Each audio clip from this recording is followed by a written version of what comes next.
Hi, good day. Today is the 27th of November 2009 and here we are with the Forexserve Forex and Treasury update. We have seen recently the dollar losing across the board, primarily on fears that the interest rates are going to be at the low end of the trough for a prolonged period, and therefore the higher yielding currencies have been sought. Even the commodities have been really gone after, and at the expense of the dollar. So we have seen that theme obviously being played out throughout the year. So overall we have seen almost for the year the dollar losing gradually. We had expected at some point there to be a reversal, which has not really come in what we had called wave C after this particular wave, which we had thought was wave B. But we have seen the beginnings of a possible reversal in the form of the credit kind of a crisis that is brewing in the Middle East, particularly in Dubai. There being a lot of rumblings about the dollar being very much undervalued against the euro, the Swiss National Bank trying to support the dollar against the Swiss franc below 1, and the Bank of Japan showing some concern at these levels at 86. So by and large the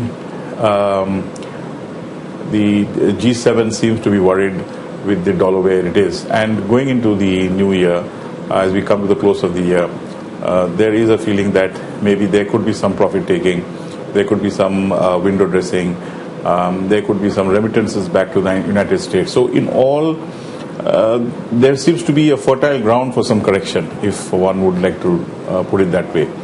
So by and large, we would like to pair some of our long positions in whatever currency one may have and go back to the dollars to the new year. And the interest rates, of course, would likely to be on the lower end of the trough. US Treasuries are going to be greatly sought after in the absence of any other strong credit-rated instrument. Then we have the issue about the rupee, which is following the dictates of the global market to a great extent. The flows have been great in terms of the FII investments, but we have seen that while that has been a factor, but that has always been mopped up by the demand that we have seen in the market and by the central bank. So that would likely to be the theme for the rupee. And if 47.20 is taken out on the upside, the dollar, it might even move out to 48. So have a great week ahead, and see you soon. This week we are showcasing the slightly long-term perspective of the GBP, and we want to draw your attention to the fact that up to the first quarter actually of 2009, we've seen the GBP over almost 1 year dropping to almost 135, and since then it has clambered up towards 170. But then since June of this year, it's almost 6 months now, it has languished within a very narrow band between 160 and 170 in terms of the percentage of move.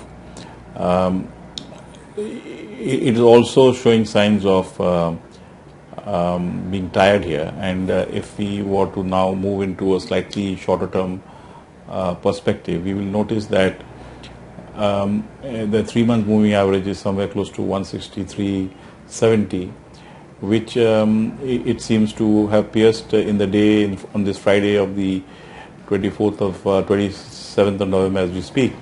And if it were to close tonight in New York, which opens after yesterday's Thanksgiving Day holiday, if it were to close below this, we would be tempted to call a top here, and particularly below the low of 62.60, which is the last low of this particular range. So in that case, we could definitely say that it is headed towards the next low, towards 156.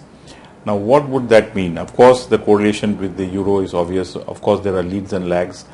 The pound is at the receiving end at this point of time, but then The euro, if it were to fall, it would also have to fall below 147.65, let's say, and it would have to close below this mark, and particularly below this last low, which is at 147.14. So these are the two key levels that we will look out over the weekend, and especially going into next week, we'll have to see how it pans out. So we'll leave you with those thoughts for the major currencies, and see you soon.